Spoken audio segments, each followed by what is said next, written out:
Aku hanya memukul mati seekor nyamuk sebelum tidur. Keesokan harinya saat bangun aku malah punya perut six-pack.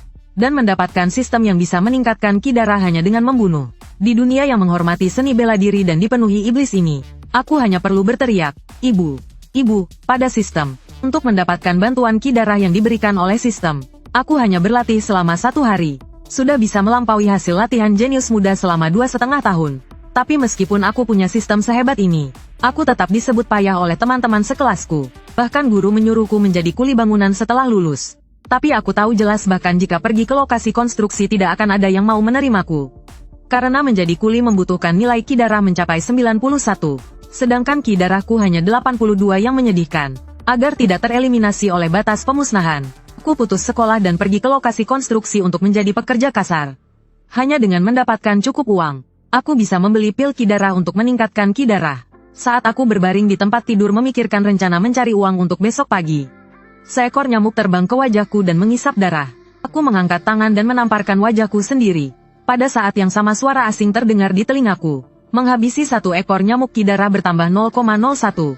Melihat panel asing di hadapanku, aku langsung mengerti keberadaan sistem itu. Saat aku mencoba berkomunikasi dengan sistem tidak merespons sama sekali.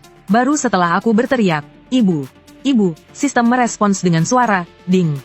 Mengingat baru saja membunuh nyamuk dan mendapatkan 0,01 ki darah. Sedangkan pil ki darah hanya menambah 6 poin ki darah. Aku hanya perlu membunuh 600 nyamuk untuk setara dengan 1 pil ki darah. Pil ki darah seharga lebih dari 10.000 tidak mampu kubeli membunuh lebih dari 600 nyamuk jauh lebih hemat. Memikirkan hal ini aku langsung memukul mati 3 ekor nyamuk. 3 suara notifikasi terdengar di telingaku. Menghabisi 3 ekor nyamuk ki darah bertambah 0,03. Pada saat yang sama aliran hangat terasa di tubuhku. Setelah punya ide aku segera mencari tempat tinggal nyamuk. Lalu aku mengambil insektisida dan pergi ke tempat pembuangan sampah. Melihat nyamuk yang terus berterbangan di udara, aku membawa insektisida dan langsung menyemprot membabi buta. Suara notifikasi di telingaku terus berbunyi. Pejalan kaki di pinggir jalan menatapku dengan aneh. Orang ini sudah gila ya? Kenapa dia malah ribut dengan nyamuk? Sedangkan aku saat ini tidak peduli dengan komentar-komentar itu. Suara notifikasi terus berbunyi di telingaku. Setelah 2,5 menit ki dan darahku mencapai 91,1. Peningkatan ini setara dengan 2 pil ki dan darah. Aku menarik napas dalam-dalam untuk menekan kegembiraan di hatiku. Kemampuan mama sistem ini benar-benar luar biasa. Selanjutnya aku kembali ke tempat sampah di komplek lain untuk membunuh nyamuk. Pos informasi para lansia di sekitar terus membicarakan tindakanku. Bukankah itu Chen Fan dari komplek kita, yang dipaksa putus sekolah oleh paman dan bibinya setengah tahun lalu itu? Pasangan itu benar-benar keterlaluan menyuruh Chen Fan belajar, lalu menggunakan uang santunan orang tuanya untuk membesarkan anak mereka sendiri. Ku dengar nilai ki dan darah Chen Fan di sekolah sangat bagus. Jika tidak putus sekolah dia pasti bisa menjadi seorang seniman bela diri.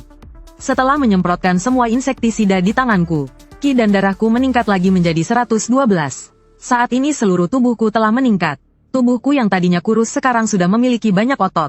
Keesokan paginya aku segera mandi dan bersiap-siap untuk pergi. Meskipun sekarang aku memiliki cheat system, tapi sebelum menjadi seorang seniman bela diri, pekerjaanku saat ini tidak boleh kutinggalkan.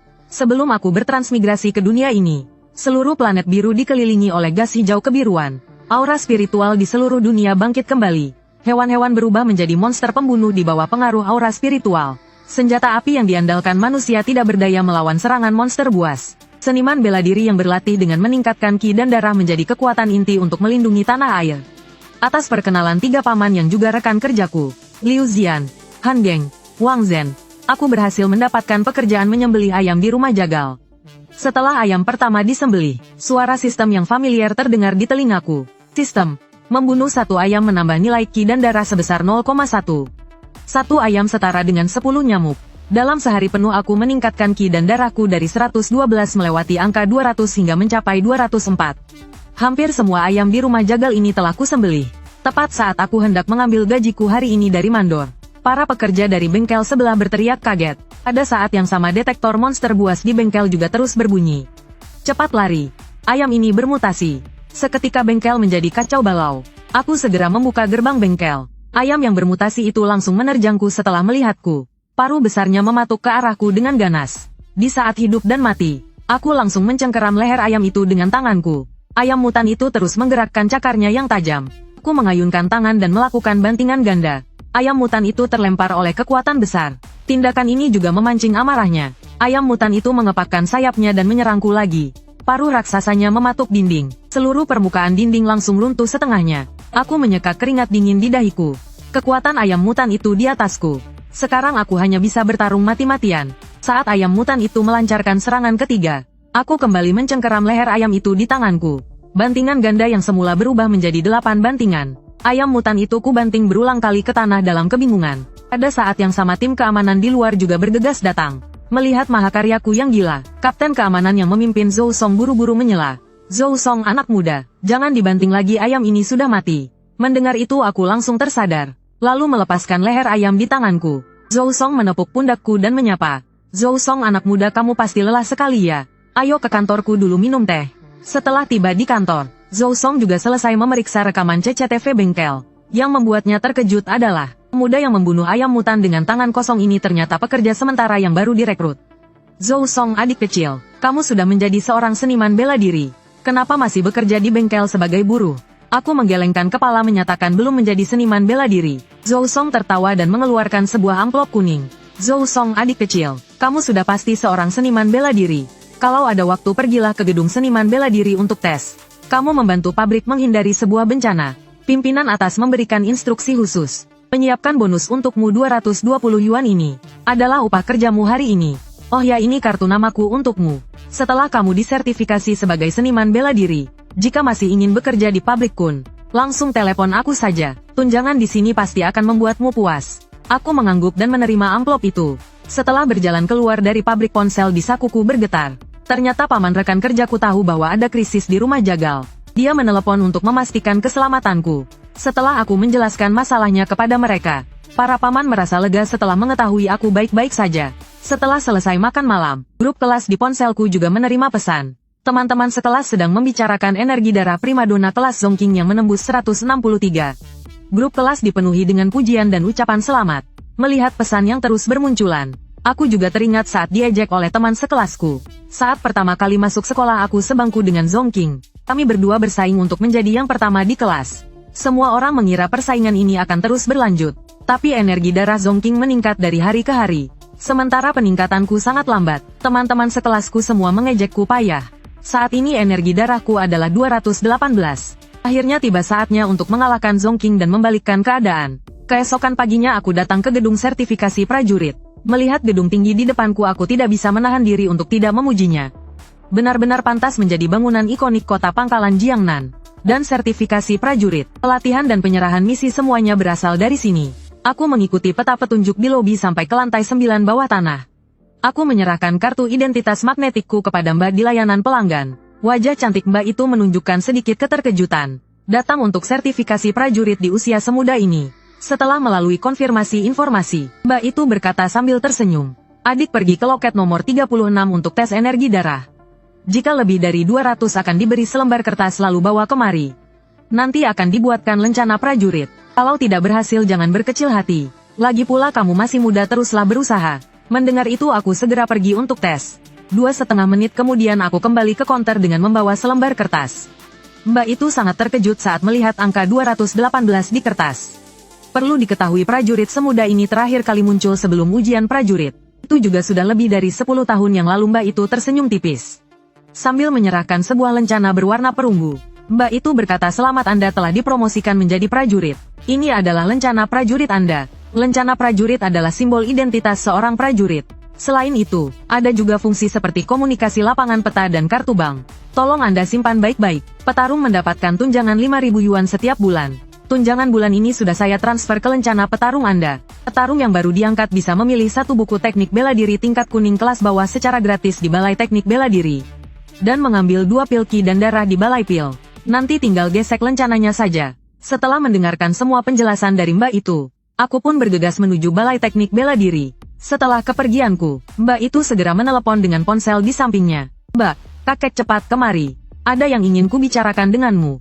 Sementara itu di dalam kantor pimpinan petarung, seorang pria tua yang bersemangat sedang berjalan keluar sambil memegang telepon. Tak lama kemudian pria tua itu tiba di meja resepsionis. Menatapnya dengan penuh kasih sayang. Pria tua, kakek sudah datang. Sekarang sudah bisa bilang ada apa kan? Setelah mendengarnya Mbak itu mengarahkan layar di tangannya ke pria tua itu. Informasi di layar membuat pria tua itu tampak terkejut. Pria tua, petarung berusia 18 tahun. Orang dari Akademi Bela Diri ketiga dan juga muridnya Yao Tua. Orang itu kemarin mengeluh padaku karena akan menghadapi ujian bela diri lagi. Dan kesal karena akan dihajar habis-habisan oleh Akademi Bela Diri pertama dan kedua. Ternyata dia malah menyembunyikan kejutan besar ini dariku. Sekolahnya sendiri sudah menghasilkan seorang petarung. Aku harus memberinya pelajaran. Pria tua itu kembali ke kantor sambil tertawa terbahak-bahak. Sambil mengeluarkan ponsel dan menelepon. Pria tua, Yao Tua, kau menyembunyikannya dengan sangat baik ya. Sekarang cepat jelaskan padaku dengan jujur. Sekolah kalian sudah ada petarungnya. Kemarin kau masih saja mengeluh padaku. Membuatku menghiburmu begitu lama. Yao Tua bingung dengan rentetan pertanyaan ini. Yao Tua, murid dari sekolahku menjadi petarung. Kau tidak sedang bercandakan. Guan Tua, kalau tidak ada apa-apa aku tutup teleponnya ya. Setelah mendengar nada bicara temannya, pria tua itu pun mengerti kalau temannya tidak mengetahui hal ini. Lalu dia kembali memanggil. Pria tua, Yao Tua, aku benar-benar tidak bercanda denganmu. Sekolahmu benar-benar menghasilkan seorang petarung berusia 18 tahun. Seharusnya adalah siswa kelas 3 SMA. Hari ini datang ke tempatku untuk sertifikasi. Di atasnya memang tertulis Akademi Seni Bela Diri ketiga. Berita dahsyat ini seketika mengejutkan Yao Fu. Setelah merasa sangat gembira, Yao Fu menutup telepon dan mulai memikirkan murid-muridnya. Karena aliansi petarung memiliki peraturan, Guan Tua juga tidak boleh membocorkan informasi petarung. Jadi Yao Fu hanya bisa memeriksa mereka satu persatu. Dia melihat informasi para siswa di komputer. Saat ini yang tertinggi adalah Zongqing dari kelas 9 dengan nilai Kidara 166. Dari 1100 lebih siswa kelas 3 tidak ada petarung yang disebutkan Guan Tua. Karena mengenal baik teman lamanya, dia hanya bisa terus memikirkan siapa orangnya. Sementara itu setelah sertifikasiku sebagai petarung selesai, aku membuka ponsel dan mengunduh aplikasi rumah petarung. Aku melihat berbagai macam diskusi para petarung di sana. Aku juga mulai merencanakan peralatan untuk berburu monster di luar kota. Saat ini bahkan peralatan biasa saja membutuhkan dana ratusan ribu. Aku yang miskin ini harus segera keluar kota berburu monster buas agar punya kesempatan untuk maju. Berdasarkan petunjuk di forum, tempat paling cocok untuk meningkatkan kekuatan sekarang adalah aula duel. Di sini tidak hanya menyediakan senjata, ada juga bayaran tampil yang tinggi. Tempat yang bagus untuk mengasah teknik bela diri dan menambah pengalaman bertarung. Tentu saja aula petarung akan menyiarkan pertarungan secara langsung untuk mendapatkan pemasukan. Aku pertama-tama ke aula teknik bela diri untuk memilih teknik pedang tingkat kuning kelas bawah tebasan angin kencang. Lalu menggunakan hak istimewa pemula untuk menukar teknik bela diri itu. 25.000 baru saja aku keluar dari aula teknik bela diri. Suara sistem terdengar di telingaku. Sistem mendeteksi jurus tingkat kuning kelas bawah tebasan angin kencang. Apakah kamu mau mempelajarinya? Mendengar itu aku langsung mengklik konfirmasi. Gulungan tebasan angin kencang di tanganku tiba-tiba menghilang.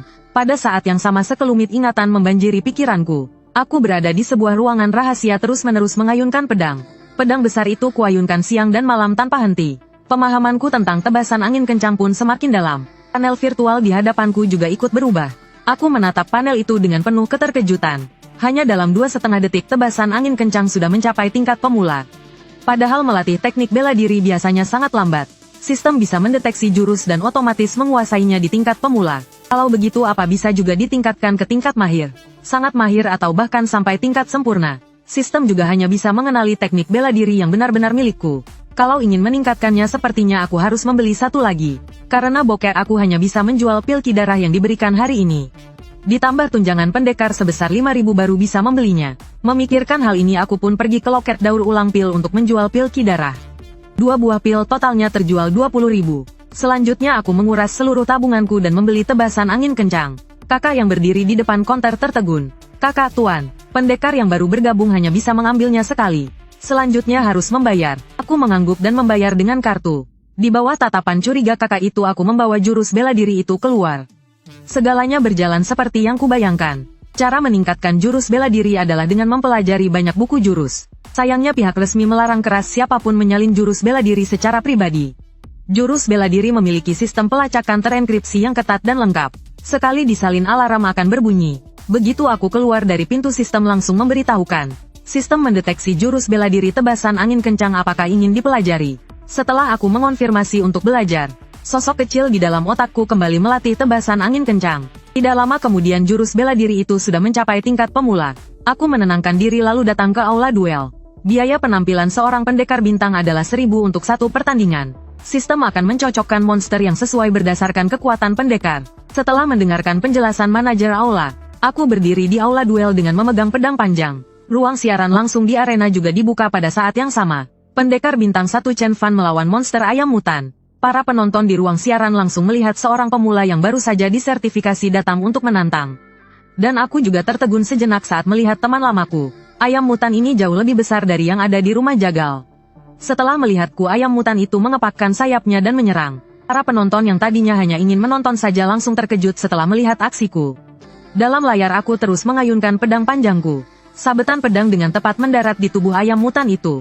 Dalam waktu kurang dari 2,5 detik ayam mutan itu jatuh dan tidak bergerak.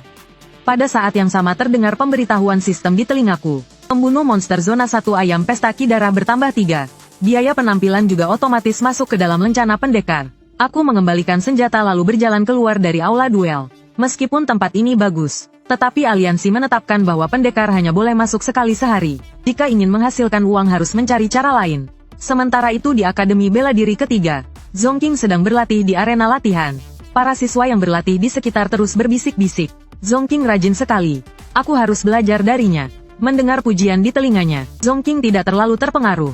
Karena dia tidak pernah menganggap para siswa ini sebagai saingannya. Selama masa SMA ini lawannya hanyalah Chen Fan seorang. Sayangnya orang itu putus sekolah lebih awal. Sepertinya di masa depan dia juga tidak akan menjadi lawannya lagi. Memikirkan orang itu, wajah cantik Zongking menunjukkan sedikit kemarahan. Zongking, dasar pria menyebalkan itu. Aku sudah mengiriminya begitu banyak pesan tapi tidak dibalas satupun. Entah bagaimana kabarnya sekarang. Tepat saat Zongking sedang berpikir, terdengar teriakan kaget dari siswa di sebelahnya. Sial, cepat lihat layar besar. Chen Fan masuk ke aula duel. Apa matamu sudah rabun? Untuk masuk ke aula duel harus menjadi seorang pendekar. Chen Fan bahkan untuk makan saja susah. Bagaimana mungkin dia bisa jadi pendekar? Seketika para siswa yang sedang berlatih di sekitar pun tertarik. Mereka semua melihat Chen Fan melawan monster buas di layar besar. Dalam waktu kurang dari 2,5 detik dia berhasil mengalahkan lawannya. Berbagai seruan kaget terdengar tanpa henti. Zongking adalah orang pertama yang mendekat. Setelah melihat Chen Fan menebas monster buas itu, wajah mungilnya dipenuhi dengan keterkejutan. Zongking, hebat juga kamu Chen Fan. Pantas saja tidak membalas pesanku. Ternyata sedang menyiapkan kejutan besar ya. Tapi aku tidak akan mengaku kalah. Pertarungan kita berlanjut. Melihat kerumunan yang berkumpul di depan layar besar, wali kelas Wang Fang berjalan menghampiri sambil tersenyum. Siswa di sampingnya langsung memanggil guru untuk melihat. Setelah memastikan itu adalah Chen Fan, Wang Fang juga terkejut. Kemarin setelah tes energi vital selesai, kepala sekolah Yao mengumpulkan semua wali kelas 3 untuk rapat. Dalam rapat diberitahukan bahwa ada seorang pendekar di antara murid kelas 3. Tapi tidak tahu siapa orangnya. Tak disangka pendekar itu ternyata adalah muridnya, Chen Fan. Dalam kegembiraan yang luar biasa, dia segera pergi ke ruang kepala sekolah. Setelah memahami seluruh sebab dan akibatnya, Yao Fu sangat bersemangat.